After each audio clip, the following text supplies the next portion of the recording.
And if you ignore my reasonable plea, that's just fine by me. Cause all the media's seen, the cause and reason for leaks is more than freedom of speech. It's also people's belief that we all need to be briefed. In order to keep all the peace, we ought to police the police. And that takes much more than just a formal PR release. So all in all, you see, we speak what we seek, and we deceive what we speak. It's the truth that's keeping us free. Hello, and welcome to the Tech Dirt Podcast. I'm Mike Masnick. In the last few years, AirBnB has taken the world by storm. It's really an astounding story when you look at it. It's one of those companies that nearly everyone insisted was a terrible idea when they first heard about it. What kind of people would really want to open up their homes to complete strangers and let them stay there? And what kind of people would actually make use of such a service?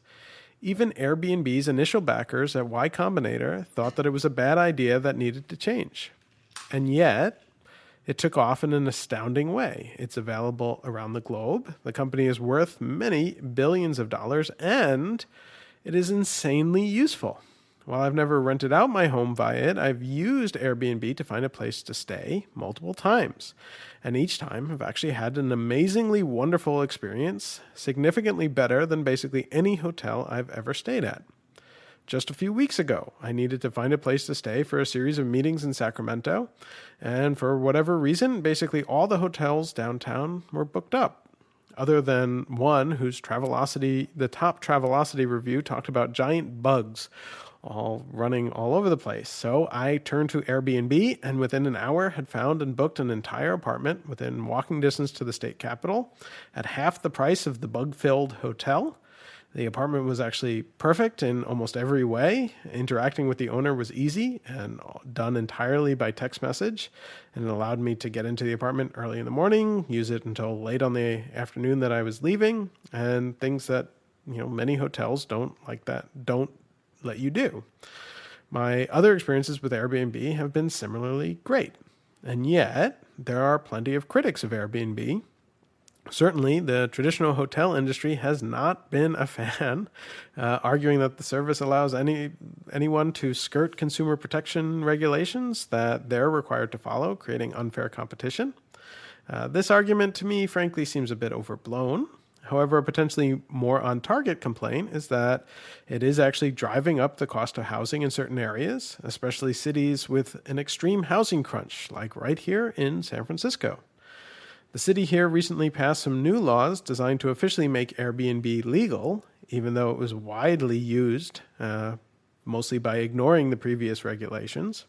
Part of those rules are things like that you can only rent out a place for short-term rentals for a maximum of 90 days in a year, cutting off people who are buying properties solely to rent them out. And you can see the reasoning behind this to avoid having wealthy folks just buy up properties for rentals rather than permanent residences. And that also can crowd out, but that can also crowd out some small business opportunities as well. Frankly, to me, it seems that the real solution here should be getting more housing in place rather than worrying about this as being a cause of the housing crunch.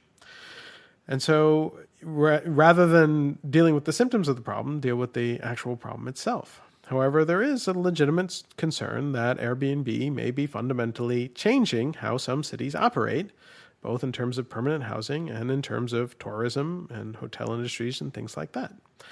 Here to discuss the impact of Airbnb on cities is Dennis Yang and Hirsch Reddy. And so let's start with a basic question. I think that most people agree that Airbnb has been great for travelers, but do you think it's been good for cities?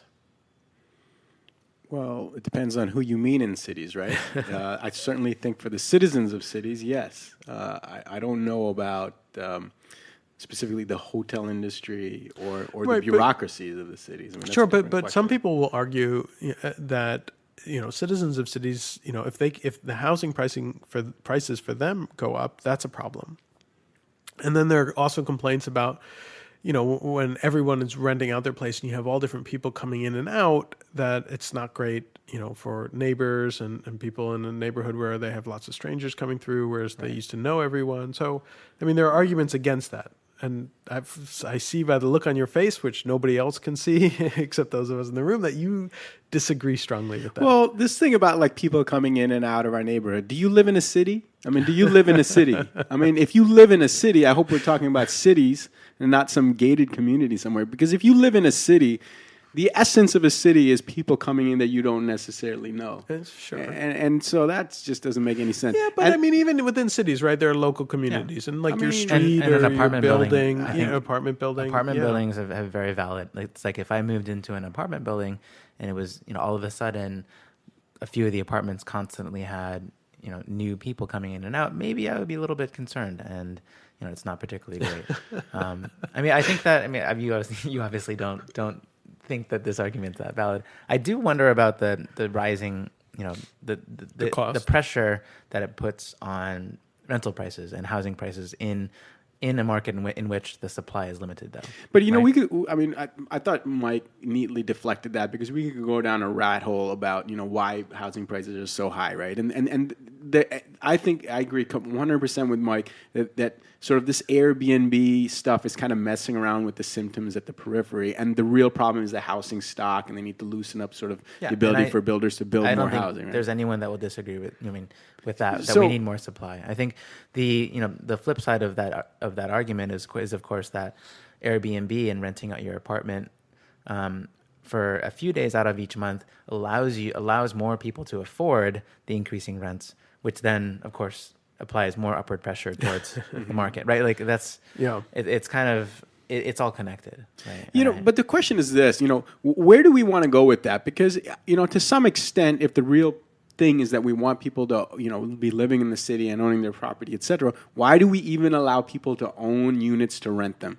Why don't we just say you can't rent it, you have to live there? Like, we can go all the way with this logic, right? Why do you stop at the Airbnb level of logic? It always seems to me like there is, when it comes to things like Airbnb, there is an old way of doing things, and there is an old constituency, and they don't want any change, right? And so they'll always claim that the borderline that we really have to avoid crossing is the borderline that stops right before their front yard. Well, why don't we move that borderline past their front yard? Why don't we just say, hotels aren't really good either. All those rooms need to be converted into residences, and everyone should just stay in a residence. And if you want to come visit San Francisco, take a bus from San Mateo. Like, it's ridiculous, right? Like, it's the same thing with Airbnb. It's like, are we talking about it? Are we going to allow guests to come to our city and stay in our city? That's the question. If we answer that in the affirmative, then why is it only the Hiltons that are out to rent out units, right? Yeah. Like, I don't really believe in this thing where the mayor and a bunch of councilors are going to decide how much of the housing stock is going to be put on the market for short-term rentals versus people to actually rent and reside. I think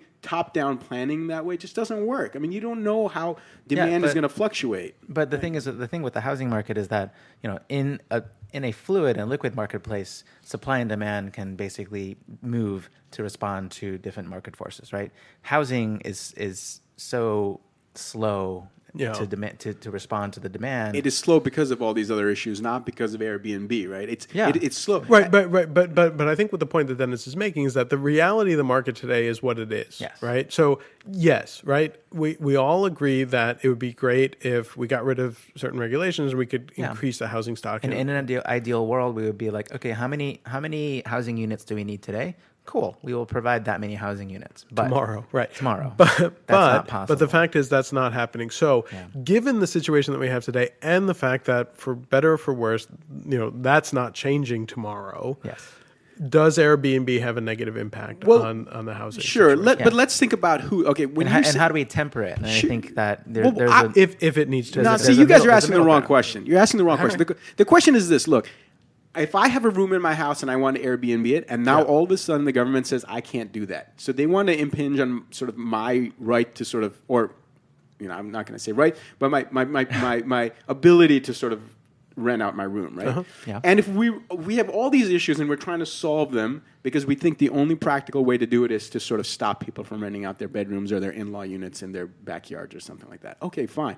Why are we only evaluating that? That's my point. There's so many things that we could look at evaluating in terms of easing this pressure, right? Like let's like what else? What do you mean? I'll give you one right now that's going to sound ridiculous. Let's put some tents in the giant stadium and just let kids come in and stay there. I mean, like anything that And I think there are startups that are renting out front lawns for people to camp on. No, I know, but I'm talking specifically about the giant stadium. I'm saying there's so much space, right? Like, why do we only look at one thing? It's like, oh, here's a .com. They're doing something different. Let's start by thinking about by alleviating the situation by I mean, the reason that messing with Airbnb is being singled out is because they're successful, right? Like Sure. they're having an appreciable impact on the housing in San Francisco. And if putting tents in Golden Gate Park was actually having an appreciable impact on people who are using it, then I think No, but people would look, renting out apartments as a business is amazingly successful for a lot of huge development companies. Yeah. If we pass a law in San Francisco that said you can't rent out apartments, I guarantee you there'd be a lot more units on the market and the price would go down, right? Because all these things for buying, for buying, exactly. Yeah. And so the question is like, who are we trying to benefit there? Are we trying because the implicit argument that you're making, and this is definitely true, which is that for some people, the ability to rent out your place on Airbnb is a way you can build a small business that way too, Yes. right? Yeah. And so like I mean I stayed in New York. I stayed with a guy at his apartment, an Airbnb, where he owns 3 condos in New York City, and he makes a living just renting out the 3 different condos.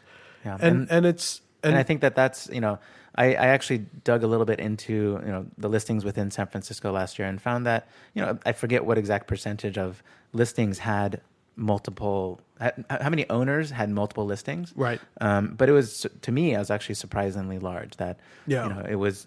But that's the concern, right? And in New York, they're trying to shut those down because they're like, he's running a unlicensed hotel is the argument. Yeah, and I think that those types of regulations definitely, like for example, if you were to limit it to say, call it five units or 6 units, whatever you put any number on, it's basically like any other regulation. At some point, the edges of those regulations are where ridiculous things happen. For example, San Francisco and certain neighborhoods have a formula retail prohibition, where if your store has more than 6 locations, they call you a formula retail store, and you're not allowed to open in certain neighborhoods to preserve the fabric of that neighborhood. And you shake your head, but that's maybe why like some neighborhoods look the way they do, and they don't have Starbucks and Jamba Juice in there. But the edges of those are the edges of those regulations is where the ridiculous examples get taken up. And it's like, look, what about this guy? He only has 7. That's only 7. Right. And I think that's kind of where it's difficult to build a city, and I think there's a big part of us that is saying controlling it is not the right way, but at the same time it's like, I don't know. Like that's where I'm actually honestly conflicted in this issue here. So I'm absolutely not, but then I'm probably in the minority here. Everybody certainly feels like there's something very unique and appealing about San Francisco, and that appealingness comes from the fact that they have all these different rules. I don't think it's the laws don't make San Francisco special, but I do see, like, I love change. Airbnb, I'm a big Airbnb customer. I'm just trying to figure out, like, where's that balance, like, can be, between complete and utter, freedom of doing whatever the hell you want, and letting the market forces kind of dictate, and then seeing what happens, or maybe trying to be like, look, we do like certain things to be a certain way. But I think, you can make an argument too that one of the nice things about Airbnb is the ability for people to, rather than being a tourist in the traditional sense of going to a big hotel in Union Square or whatever, to actually live in a real neighborhood with real people. And that was like, almost all of my Airbnb experiences have been that, which I've been able to stay in really cool, fun neighborhoods in cities that don't even have hotels because you can't really stay there. Yeah. And that said, for those experiences, how many of those were someone's apartment that they actually live in, and how many of those were actually like full-time Airbnb listings that, you look in the drawers and there's not, random stuff from the person's personal life. You know what? I've got a funny story about that. When we went to Sweden, Norway, and Denmark, me and my wife, we stayed in a bunch of Airbnbs up there, and it was kind of mixed. There were some that were at least one that was kind of portrayed a certain way and was just not very good at all, which is fine. You're going to hit some of those. And then there was one that was awesome, and I went there and I looked at the guy's record collection because it was right there on the wall, and it was like all this weird early 90s punk rock and hardcore stuff from like upstate New York, which is where, you know, me and Mike went to school, and Dennis as well. Yeah. And it was strange seeing this, you know, it was weird because like this guy's renting me my house, and this guy is a guy, you know, in like, this was in Amsterdam, I think, and he's like, what is this guy doing with all this like random music from the United States? That was the kind of experience you can't have at a hotel. But what I was gonna say though about the Europe thing is, in Europe, there's like all these hotels that are literally like 4 or 5 times more expensive than these homes, right? Yep. Mm-hmm. And I really got the sense that the people that were Airbnb-ing us stuff, it's not like they had another home. They were going and sleeping on someone's couch. Yeah, there are a lot of cases of that. Yeah. And like, I mean, like the very first Airbnb that I did, the guy insisted that it was, he told me that he did own a few different properties, but the one that I was staying at was his actual house. So I was, and that he had been living there for over 20 years. Yeah. But at the same time, I was amazed that somehow he was basically, I mean, the closets were empty. So when I was there, he was able to clear everything out. I don't know if he had like a storage unit or something, but you know, I do wonder. I mean, that's it. I mean, for me, those experiences are actually the best. It's actually because you can't get that at a hotel. You can't get not at all. Living in a home. So that's the struggle, right? Like this is a product that the market has told us that they want. Yeah. Because it's a better experience at a better price. Yeah. Every one of my Airbnb experiences have been better than hotel experiences, I think. Yeah. You know.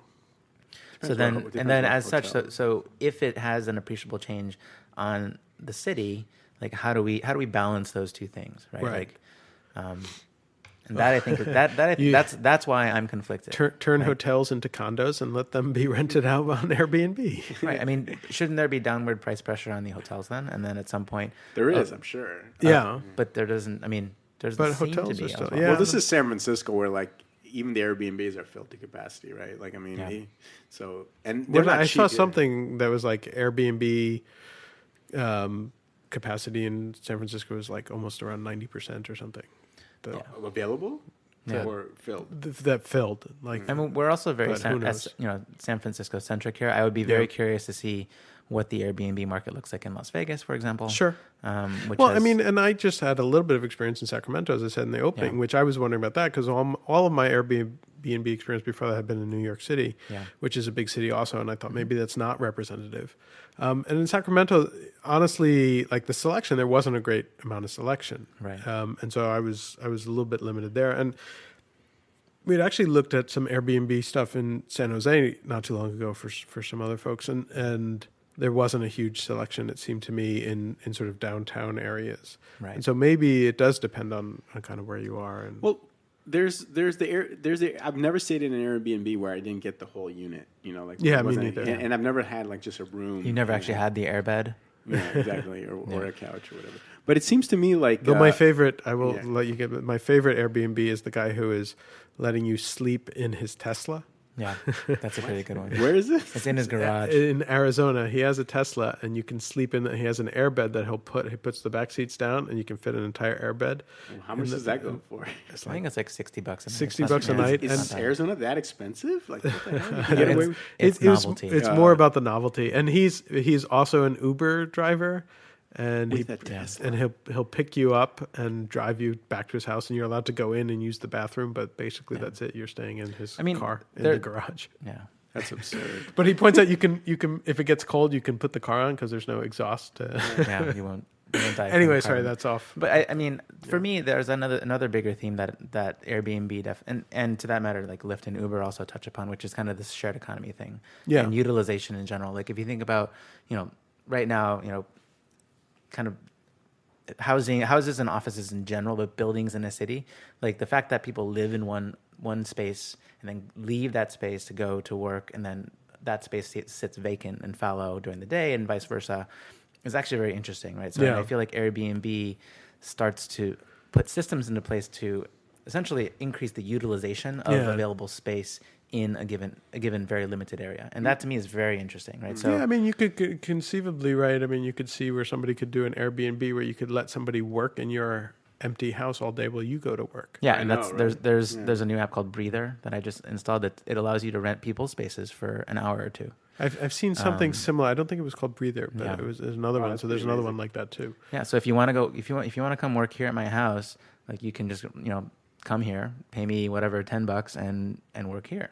Well, I'm here, but whatever, you can. And I think that that's interesting from a utilization standpoint, like how as we figure out how to evenly distribute limited resources, we never used to have mechanisms in place to so fluidly match the utilization of said resources. And maybe that's kind of what this feels like as we're going moving towards Airbnb and Lyft and there's Uber. limits to it too. That said, in the same way that I think that I'm not keen on people buying brand new vehicles to drive for Lyft and Uber, because my whole point to that was that your car was sitting unused, your time was being unused, so you should just use this existing resource as opposed to adding more resources to the problem.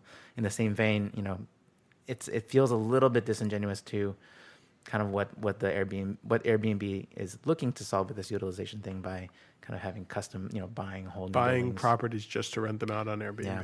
Especially if it takes them out of the rental market. Right. I mean, I don't even know if that's necessarily a bad thing, because the thing is that it's not like if the demand is there to fill that unit completely, right, then that means that there is that latent demand, right? That means that people wanted to do it. And who's to say that their desire to be in San Francisco for 4 days was less than, somebody else's desire to be there a year. Kind of. I don't agree with that. I think yeah. I don't think short-term residents are any less worthy than long-term residents, and yeah, there's a lot of stuff in San Francisco and California that's that way, right? And I'm not just talking about Proposition 13. And then there's also like a whole class thing. I think that's that definitely mixes into this conversation, which is San Francisco, we do have below market rate units. On like there's laws that say there have to be a certain number of below market rate units, and how do you have? There are laws in the books that this is not free market that says that there has to be certain, quote, below market rate units. And I think that Airbnb with the upward pressure means that, I think a BMR studio I saw last week was rented for $2,600 a month, which is crazy that's technically it's below market, but it's getting, it feels very, very out of whack with kind of what housing should cost. And should cost is, I hate that, because should cost as dictated by the market is very hard to say. But that I think is why I think this issue is so hotly contested, is because it's dealing with where people are living, and that's so many of the issues that people deal with today. I mean, even like you look at the whole financial mess from the past decade, right? I mean, so much of that was about mortgages, which was also about home ownership and everything. And so when it comes to home ownership, it feels like this thing that people have such an emotional attachment to, potentially for good reason, but that makes it difficult to make arguments around efficiency and free markets. I mean, since it's non-trivial to pick up and move to another apartment or another city, that's where that's where the friction in the marketplace comes. Yeah.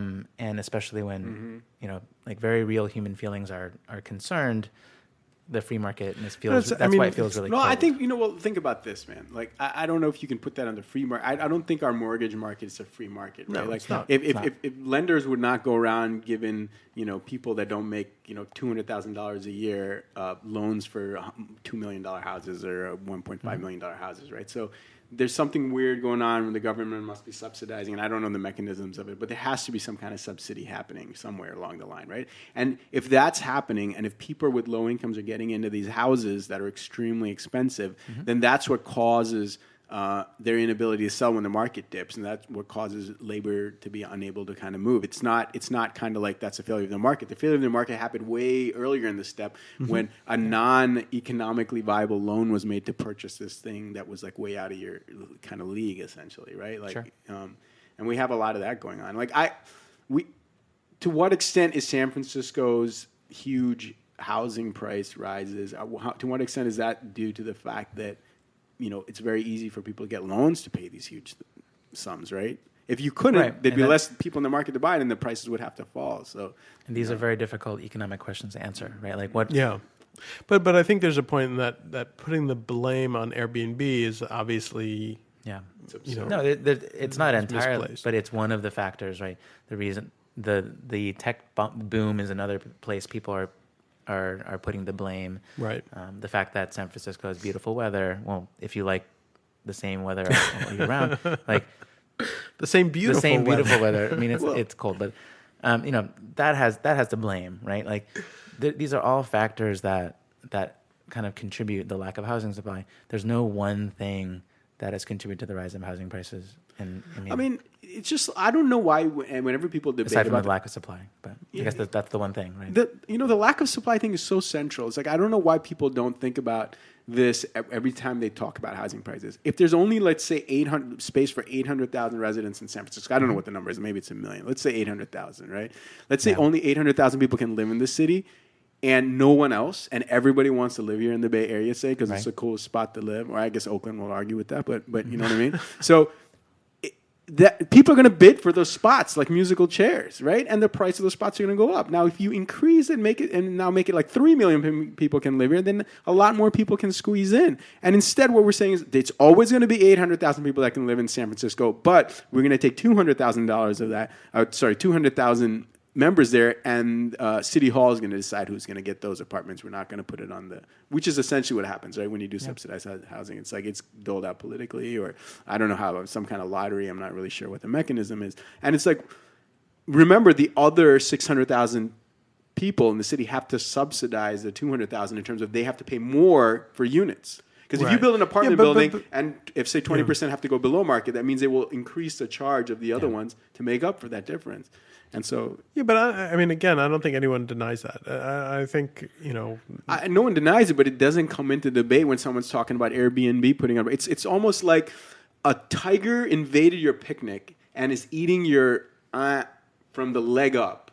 And people are like, why is she screaming in pain? And they look at the ant on her forefinger. Oh, that ant is biting her finger. There's a tiger eating her from the other side. And we're talking about an ant? Like, what is this ant? It has got nothing to do with it. But again, again, I mean, for the most part, I agree with you. But the point is that, again, that's a problem it's not one that you solve overnight, right? And but my point is that spraying the ant spray is not going to do anything to the situation. We could ban Airbnb, and the prices of housing in the city are not going to fall. Can we all agree on that? Do you guys really think that it's going to have an appreciable effect? I don't think it's going to.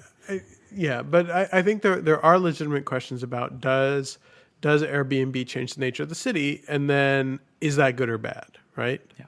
And and you're shaking your head, but and because I mean, for the most part, I probably agree with you, because I think if it does change the city in any way, it's probably for the better. So I'll make that concession. But I think it's one thing to just to just keep focus and right. And I think I mean, as far as like the number of units available on Airbnb as compared to the sheer number of units that are in the total city, I'm sure is still pretty small. Tiny. It's tiny. This whole character of the city thing, man. I mean, like, think about this, man. I'm not going to say it's only in San Francisco, but there's something strange about America, about elevating nostalgia to like this almost like a religion, right? Like things have to be fixed in amber. My city looked this way in the 60s. It's got to look this way in 2020. It's absurd. It's like, I understand you like Full House or whatever, that show. And so the houses looked a certain way when they had the intro sequence, but now that whole park's got to stay that way. Those houses got to stay that way. It doesn't matter if the city has like 5 times more people. Yeah, but Okay. So let's get out of. But those houses do have to stay that way. But. I know. It just seems crazy to me. But let's get out of San Francisco, because I mean, this argument is really extreme and really well defined in San Francisco. But I think they're having similar arguments about this in almost every city where Airbnb. Are they having these arguments in Houston? I doubt it. I don't know. I mean, I bet you if we looked, that there would be some complaints about it in Houston. They're definitely having it in New York, and I've seen similar arguments in places around Europe where Airbnb has been very successful. I think it's almost anywhere where Airbnb has been successful, and that there's demand for short-term rentals in those areas, that there are concerns about how it's impacting the city. And again, personally, my reaction is I think it's doing really good things in terms of introducing new opportunities and, both new businesses for local residents and new ways for visitors to enjoy the city, which I think, and, better utilization of space. Yeah. But, I think it is a legitimate argument to look at, how is that change happening? And then we can have an argument about whether or not it's good or bad. And I'm going to take the side that it's good. But it's a legitimate question to ask, even as you keep shaking your head. No, I'd say. I mean, it's a legitimate question to ask in the sense that like people can ask questions. I mean, it's like you can ask. You're so dismissive. I don't. Well, the thing is like it's like I feel like this Airbnb thing and like the particularly the way the housing stocks questions are handled in San Francisco are these kinds of like a hysteria where if you repeat something enough, then it just becomes reasonable. Just because everyone's repeating so let's it. just put San Francisco to the Out of side, sight, okay? But let's talk about some other city, okay?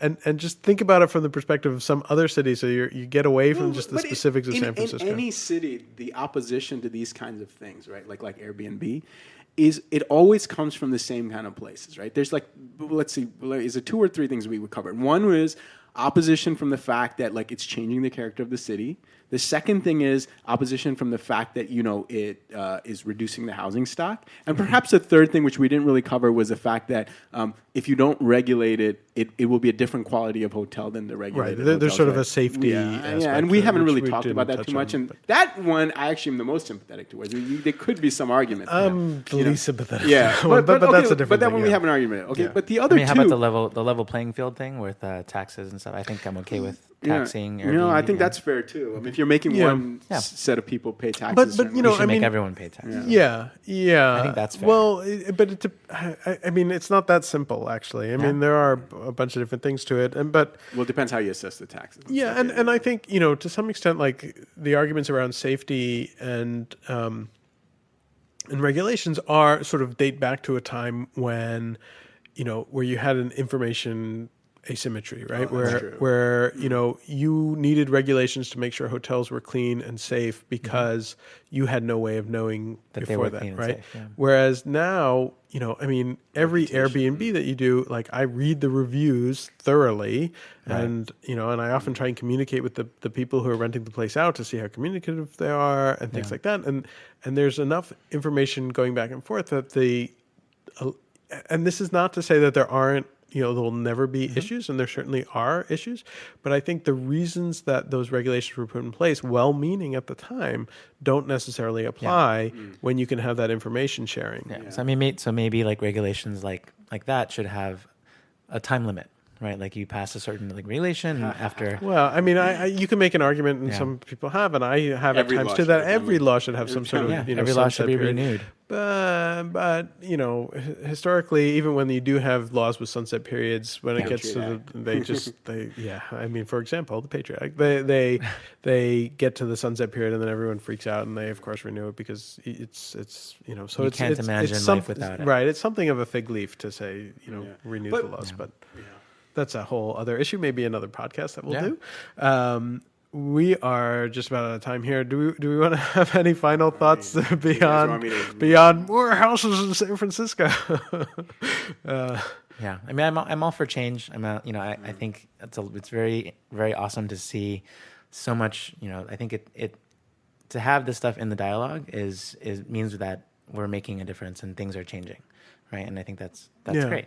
And I mean, from my standpoint, right, and this is purely 100% biased based on my experiences. Like Airbnb has been super, super useful. And when I find a service that I find to be super useful, that provides a better experience, I mean, I think that's a good thing. Yeah. And I think that, you want to hang on to it. So. Yeah. But the ability to do that on a wide scale, as it is doing, is pretty powerful. If I'm having better experiences, that means lots of people are probably having better experiences. And that's what innovation should be all about. And so, but I always like to, still think about the consequences and consider what they might be as we go forward with these things. And I obviously don't think about the consequences. No, if I was going to close with a thought, I would just say, cities are always changing. San Francisco was a city of tents once upon a time, and imagine if those 49ers had said that the miners, they didn't want their city to change. We'd all be living in tents still. Things are going to change. Maybe someday we need to have high rises where the houses are small. I don't think people should be paranoid about those things. And someday in the future, Airbnb will become just as much of a fabric of our city in the way we live as getting your milk from the milkman. Actually, that doesn't happen anymore. But you know what I mean? Go to Target for your milk, or shopping at at Costco for your underwear. And then whatever, Airbnb will try and block the next upstart. Yeah, exactly. And by then we'll all be living in our self-driving cars anyway. So these things happen. But anyways, the future is here. Yeah. Yes, thanks again for joining us at the Tech Dirt Podcast. We will be back next week, and thank you guys for another fun and lively discussion. Should we listen to the whistleblowers? Of course. Even if it'll throw us? Of course. Of course. Because if you need to suppress the truth, then I expect that you've got some regretful news. But it's best that you confess, and soon, before we end up less than destitute. Civilian deaths and executions are